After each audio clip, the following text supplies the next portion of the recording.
In the Netherlands, they have a program called Mars One. Actually, Google it. They already have thousands of people volunteer to go to Mars. The way they are going to pay for this is as a reality show. They are going to be filming everything. Hey everybody, welcome to Space and Reason, whichever you're here for. I do want to apologize. The title of the talk, I feel like may have slightly implied that you can buy a ticket to space here now. So if you were here for that, this is not a timeshare presentation. I'm very, very sorry. Instead, what we're going to do is just hopefully give you a sense, for people who are kind of new to the area, give you a sense of what the landscape looks like in terms of the very exciting private space industry that is growing right now. And for those who know a lot, we will probably be reminding you of some bad news you already weep over, and just kind of putting it in a larger context. So I'm just going to be a dual hat wearing panelist and moderator. My name is Katherine Mangu-Ward. I'm the managing editor of Reason magazine, where I cover space as well as food and education. I am joined by Charles Murray, who is a fellow at the American Enterprise Institute and who wrote a book about the Apollo program in 1989, which remains a favorite among space buffs to this day. I'm also joined by José Cordeiro, who is an energy expert, a futurist, and a Singularity University faculty member, and Aaron Day of the Atlas Society, who will be filling us in on the kind of current state of the space industry. So I just want to kind of start with a line that wouldn't work in most venues, I think, which is that it's really, really great news for the future of human spaceflight that the US government is completely out of money. And in most audiences, no, but NASA, and they're defunding it, and what can we do? And I think here you guys know what I mean, which is that the total panic induced by austerity has caused at least some degree of pullback and cuts in government spending, which have been very, very good for the current environment. So, first I'll say, in the great scheme of things, NASA is pretty cheap. And that's something that most Americans don't know. If you poll people, they think that NASA takes about 20% of the US budget. These are the same people who also think like foreign aid is like 80%. I mean, this is not a highly educated pool, but in fact, NASA is less than 1%. So we're not talking about huge amounts of cash in times when huge amounts of cash do go kind of gushing out of Washington without anyone taking any notice. At the same time, we don't get very much for that money right now. The House Space Subcommittee just passed out their recommendations for appropriations in the next year. It's about $16 billion. We don't have a shuttle program anymore. The shuttle program shut down. So even the relatively kind of sad, dwindling end of, government-sponsored U.S. spaceflight, in which we were just kind of ferrying ant farms and school children's projects back and forth to the International Space Station, is now over. We have been paying the Russians about $70 million a pop to take our people and stuff back and forth to the International Space Station. It's not an exciting moment. There are some bright spots. The rovers, people are very excited about those. Deep space projects continue apace, but luckily, there's this very exciting private space industry that's springing up right now.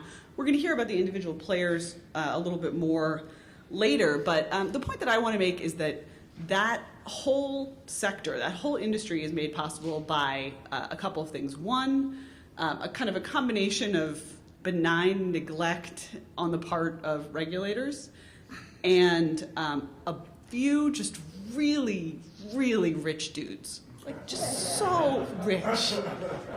And these are guys who made just tremendous amounts of money, and then they woke up all around the world one day and said, how is it that I have billions or hundreds of millions of dollars and I cannot buy a ticket to space? This is not the deal. This is not what I thought was going to happen when I was 10. So a bunch of these guys said, well, okay, I guess I'm just going to have to make my own way to space. I would say there's a sort of another category of people that absolutely deserve credit, and these are the not-so-rich nerds who also woke up with the same "why can't I buy a ticket to space" rage, and have been doing their part as well. So, this is definitely the benefits of living in a society where a few people can accumulate vast amounts of money and then do whatever they want with it, for what that's worth. In terms of the regulatory situation, I would just say that the most important thing for the U.S. private spaceflight industry so far has been the fact that right now we treat future astronauts, future customers of these private space companies, not the same way that we treat airline passengers, but instead the way that we treat scuba divers or bungee jumpers. We treat them as people who know that they're taking risks and are taking on those risks advisedly. The FAA has had an 8-year moratorium, which it then extended a couple years ago, which instead of regulating the private space industry the way we regulate commercial airliners, just said, listen, try not to kill anyone on the ground while you're flying over. And that is, I think that's something that's easy to take for granted. You might think, well, any early phase industry should be allowed to bring people in who are willing to take risks in order to take the necessary risks to make developments. That is not, in fact, how the world works, as you've heard in many other talks, in many other panels these last couple of days. The other real asset to the private space industry right now is Barack Obama. And this may be one of the very few places at this conference where you hear people saying nice things about Barack Obama. But it's true that he has, sometimes in defiance of congressional Republicans, and certainly in a way that set him apart from his predecessor, encouraged NASA to contract out for services where they can to private companies.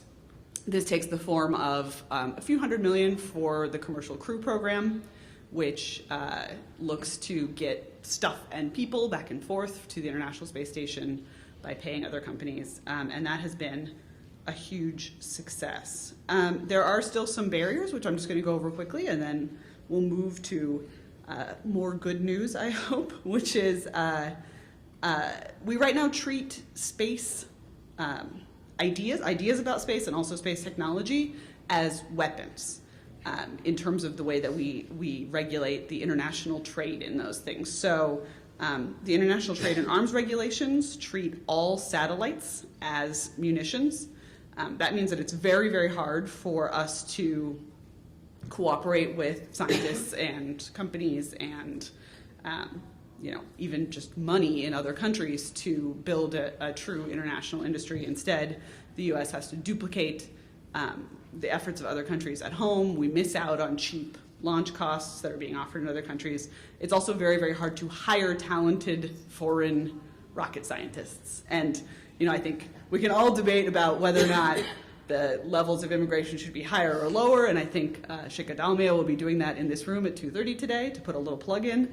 But rocket scientists are scarce, and really, really good ones are scarcer, and it shouldn't be so hard to bring the good guys to work here. We also have the Iran, North Korea, Syria Non-Proliferation Act, which has to be waived every single time we buy a flight from the Russians, because we're not supposed to be doing business with people who do business with those countries. The other thing is a little more abstruse, and it generally gets kind of a funny look from people who are not already a bit libertarian, but the sort of last point is private property in space. Right, and it sounds goofy when you say, well, people need to be able to own pieces of the moon. People need to be able to buy asteroids. And it's like, okay, sure, write your science fiction novels. But that actually is a huge component of encouraging innovation, encouraging entrepreneurship, getting people to invest the money to get to the moon, to get to those asteroids and exploit them and make them accessible to the rest of us. The final point I would make, and then we'll all hand it over, is just we're right now at a moment where it's a little bit unclear whether big business or even small business is going to revolutionize the way we do space, or whether big government will manage to capture those companies. So right now, SpaceX is one of the most exciting companies out there. They're not wholly dependent on NASA, so they're not like Lockheed or Boeing. They're not like their predecessors, but they do have, I think, about $900 million in contracts with NASA right now. NASA is their biggest customer. It's not their only customer. Virgin Galactic also has contracts with NASA. So do NASA's safety standards, which are far too high and have resulted in the fact that a single shuttle launch costs somewhere between $500 million and $1 billion by the time we got to the end of the program, compared to a few tens of millions, ideally. Will NASA's safety standards wind up bringing down private industry, or will the sort of competition and innovation in the private sector drag the U.S. government kicking and screaming into a sort of more exciting and more efficient space future? In the meantime, of course, we'll all be buying our tickets on Virgin Galactic any minute now, 18 months from now, as they have been saying for the last several years. So we'll see how that happens. Yeah. Oh, it's always 18 months. And with that, I'll hand it off to Aaron. Thank you. Good morning. My name is Aaron Day. I'm the CEO of the Atlas Society, and if you're not familiar with our organization, we promote the philosophy of reason, individualism, achievement, and freedom as defined by Ayn Rand, but we build on this philosophy from an open perspective and look at it as a growing body of knowledge.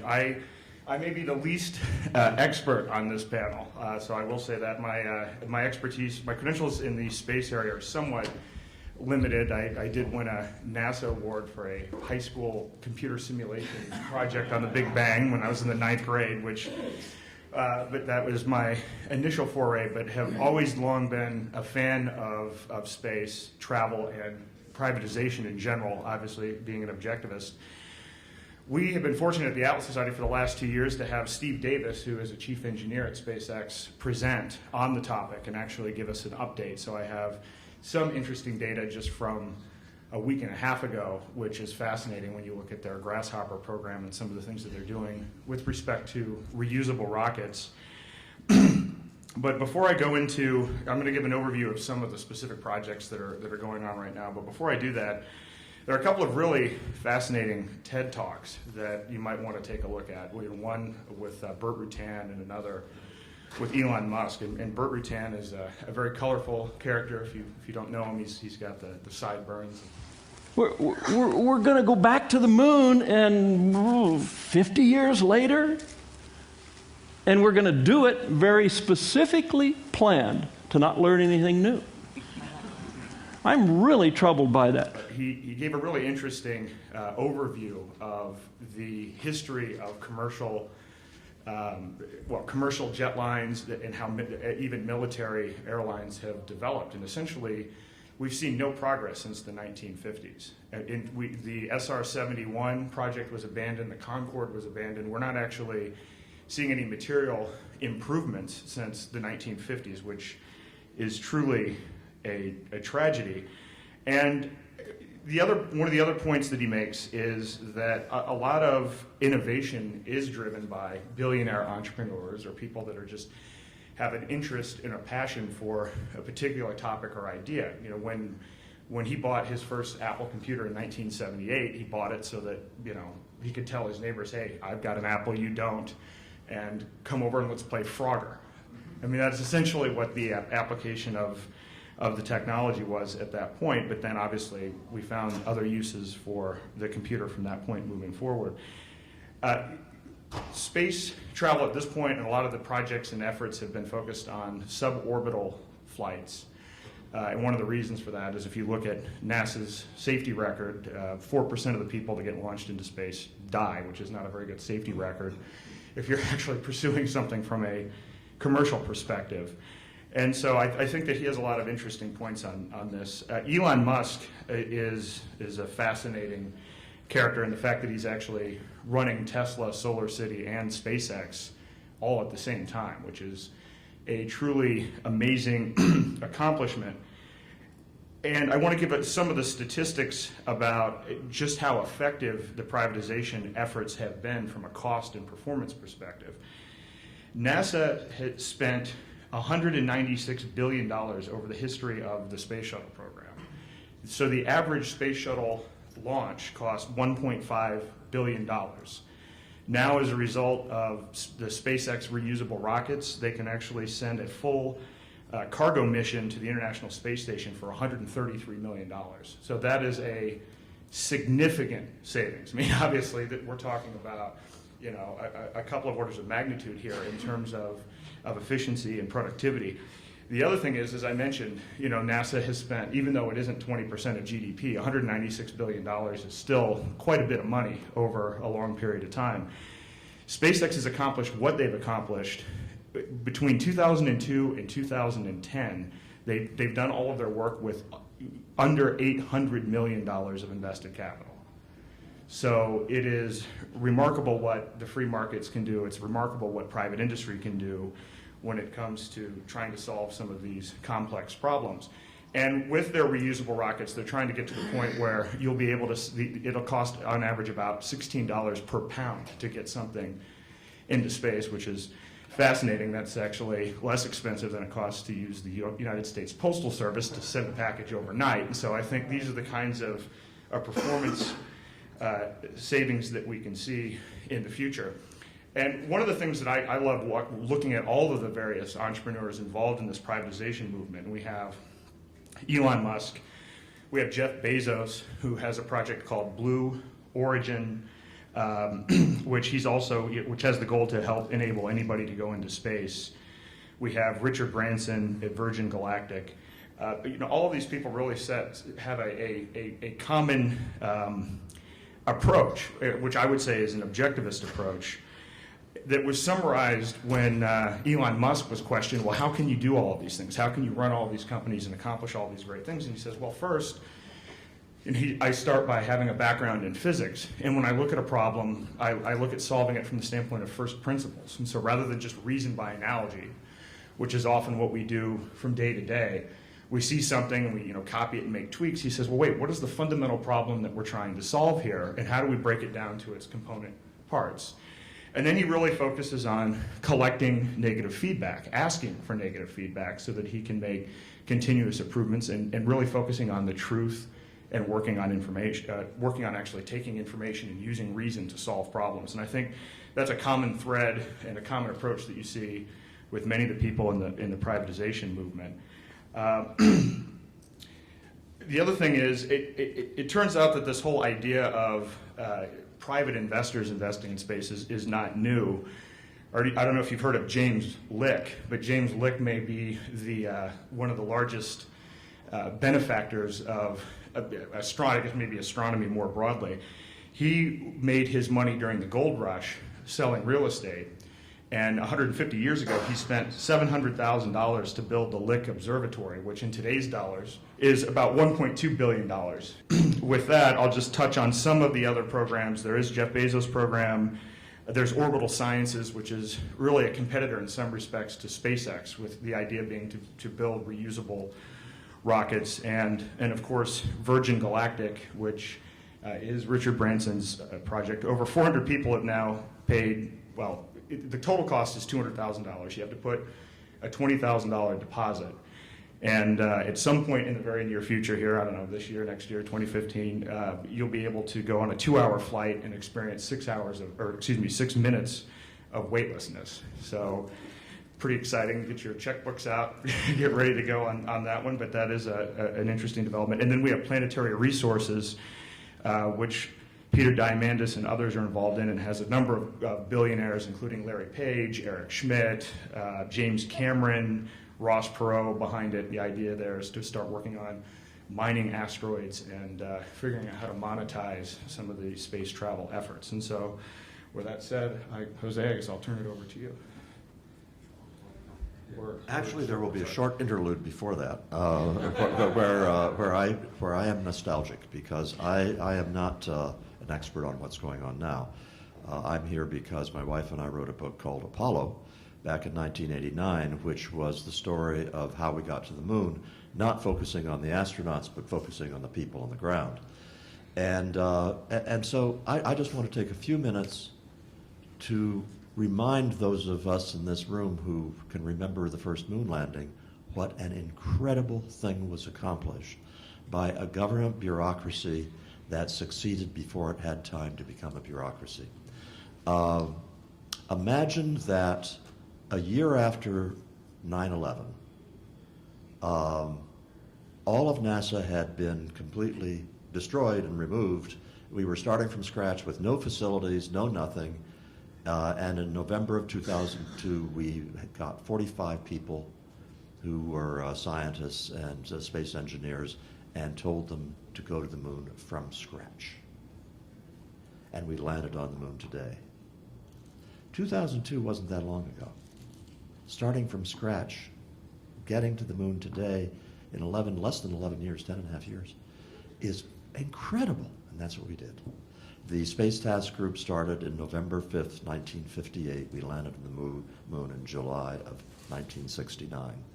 And the people who did that were working for government, and they were getting government salaries, and they behaved like the most audacious entrepreneurs you have ever seen.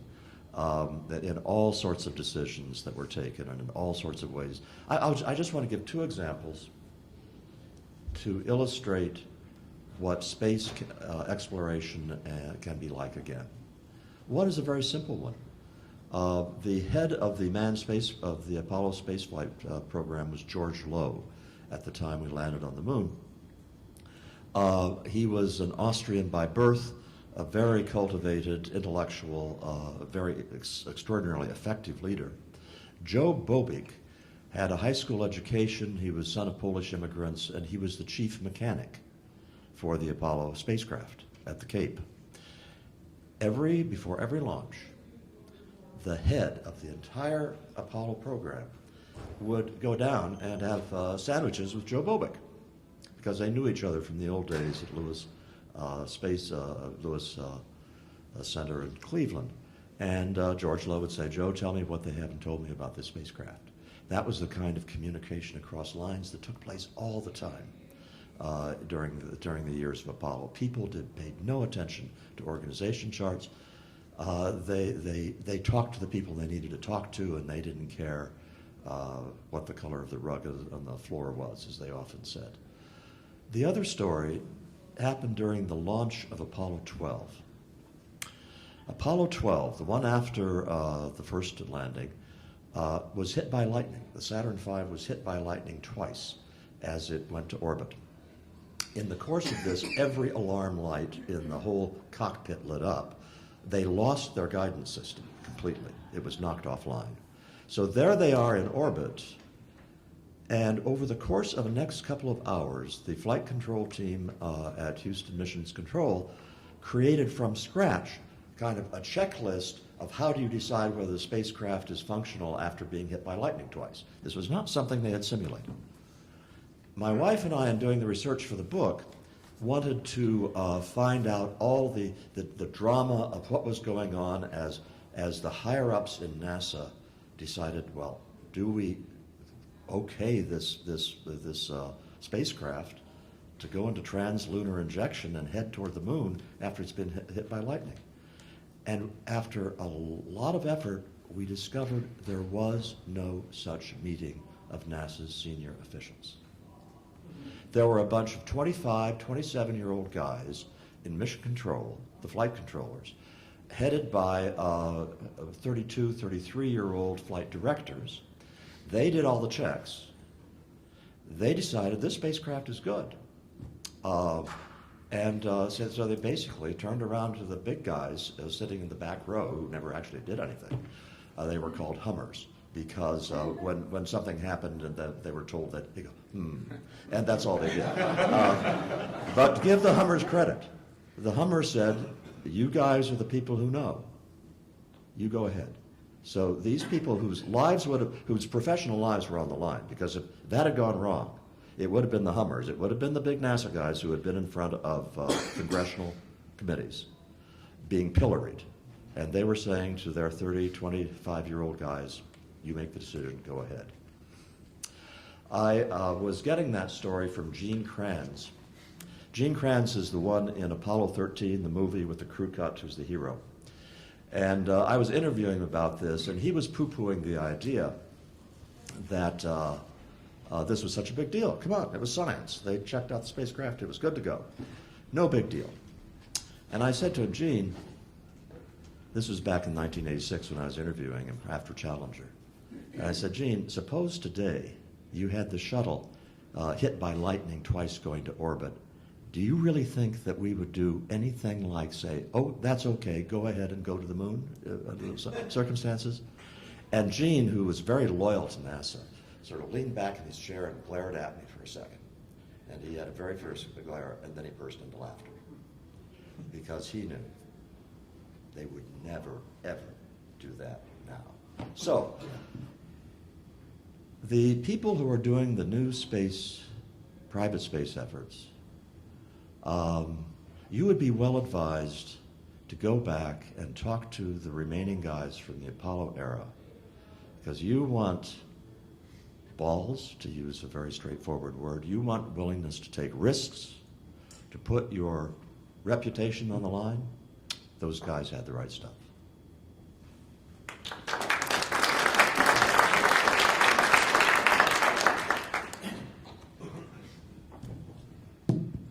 Okay, after these three fantastic presentations, let me also give you a personal view on what is happening in space. And as you might notice by my accent, I'm originally not from here. I grew up in Venezuela, which has a communist totalitarian regime, and therefore I'm not in Venezuela too often. But I have been working on space issues throughout my life. I am a mechanical engineer from MIT, and my thesis, my master thesis, was about the dynamic modeling of the International Space Station. So I have been following this for a long time, and now I teach at Singularity University, which was founded by NASA and Google in 2009, and we are physically located in NASA Ames, for those of you who know the Silicon Valley area. But what is interesting, and since we are talking about NASA also, because it is bankrupt, even though it doesn't really have a big budget. It's only $19 billion. $19 billion really is not that much if you think of it. Also, however, that is more than all the other space agencies of the world combined. So the space budget of humanity is very tiny. The European Space Agency has only about $5 billion. JAXA, which is the Japanese space agency, only about $3 billion.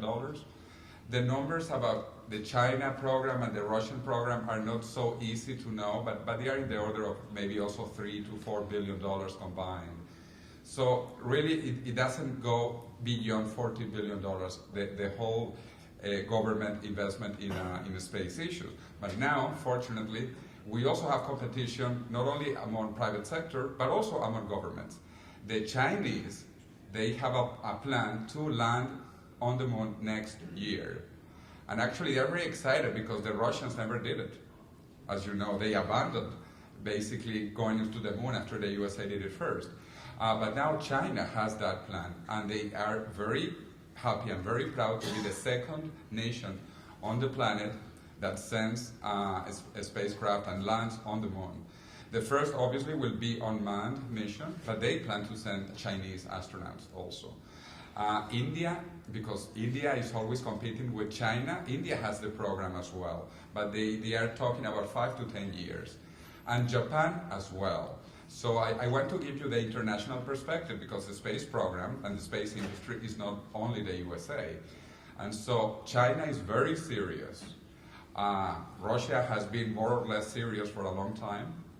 And then India is competing against China, and they are doing this. And Japan also for different reasons. Japan is a country that has no resources, a very small country, and so they are interested, for example, to do some work on a space-based solar power, and also for mining some asteroids, so which is one of the new areas in the space industry.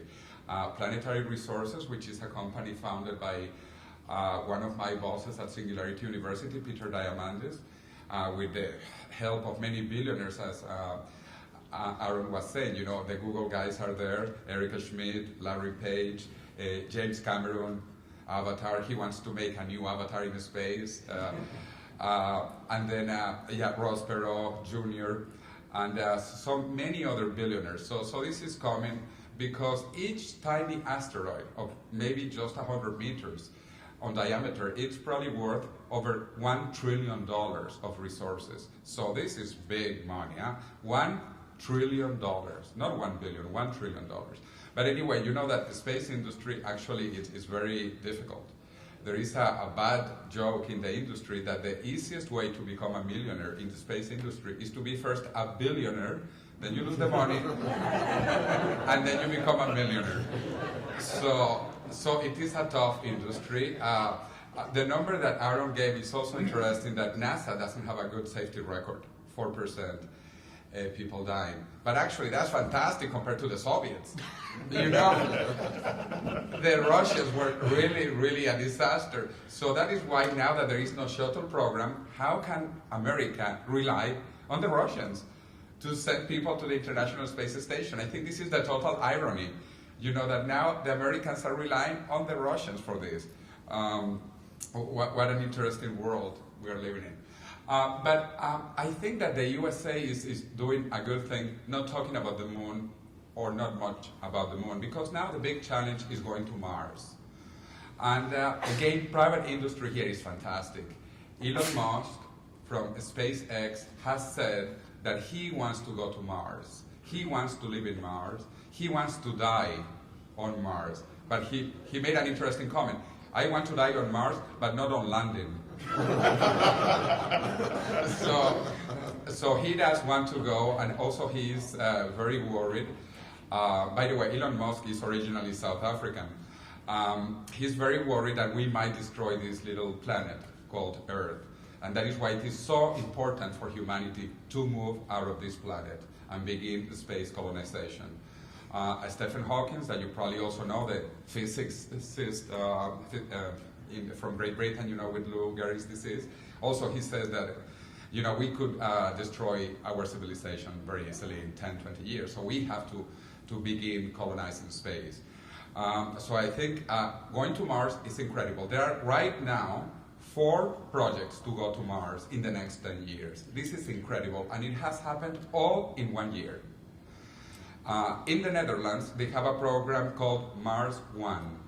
Actually, Google it. They already have thousands of people volunteer to go to Mars. The way they are going to pay for this is as a reality show. They are going to be filming everything. So they hope to raise billions of dollars. They have also a couple of Nobel Prize winners supporting this initiative based in Holland. And the idea is that by 2023, so in 10 years, the first crew of 4 people will go to Mars. Again, this is on a one-way ticket, but it will be very interesting. So anyway, that is the first one, Mars 1. Then a famous astronaut, Buzz Aldrin, he has said that the USA has to launch an initiative in 2019 to celebrate the 50th anniversary of the landing on the moon, the new Mars program of the USA. I think he's working very hard on this. Hopefully this will be a joint effort, NASA, private industry. It would be actually better, only private industry, but anyway. So this should be announced in the following years. There is another billionaire, Dennis Tito, who was one of the first private astronauts. He's a financial guy, actually. He's the founder of Wilshire Funds and the Wilshire Index. So he paid $20 to the Russians to go. $20 million to go to the International Space Station, right?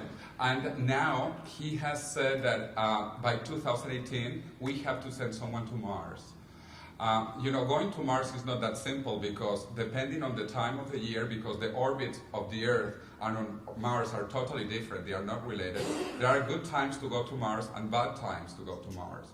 In the year 2018, we will have a fantastic time, between 10 to 11 months, which is the shortest possible time with the current technology to arrive on Mars. With our technology, the longest period could be up to 3 years. So there is a window of opportunity in 2018 to reach Mars on less than 11 months. And so this guy, Dennis Tito, he's not going himself. He has already been in the International Space Station, and he feels he's too old. But he's looking for a couple, an American couple, preferably, a man and a woman, that they get along, because they have to be together for 3 years in a very, very tiny space. This mission actually is a flyby Mars. They are going to come back to Earth. So that is another interesting approach. There is another group of astronauts that is also announcing that they are planning to raise maybe between 10 and 20 billion dollars also to begin the colonization of Mars. And so you see there are many different things happening in the last few months. And talking about Virgin Galactic, which I think is interesting, Richard Branson announced last month that he's going to do the maiden flight on Christmas Day this year. He said that on December 25th, he will be the first person flying with Virgin Galactic. So this is coming, and I think this is very exciting. This is very good. I love space. As you can see, my tie. I'm a space freak. And it's fascinating because in the next few years, we might even discover life, maybe not intelligent, but we might discover bacterial life in another planet. Maybe there was even on Mars. So we are living in a fascinating time, and space travel is important, again, to go beyond our tiny planet. Remember that humans, we evolved in Africa. We are all Africans. And then from Africa, some humans decided to go to the Middle East, to Europe, and then, 500 years ago, the Europeans came from the old world to the new world, to America, and so on and so forth. So our next step is the colonization of space, and Mars is the right place to begin. So I am pretty sure some of you will go to Mars, hopefully. So I'm planning to go. But just like Elon Musk, I don't want to die on landing there. So thank you very much.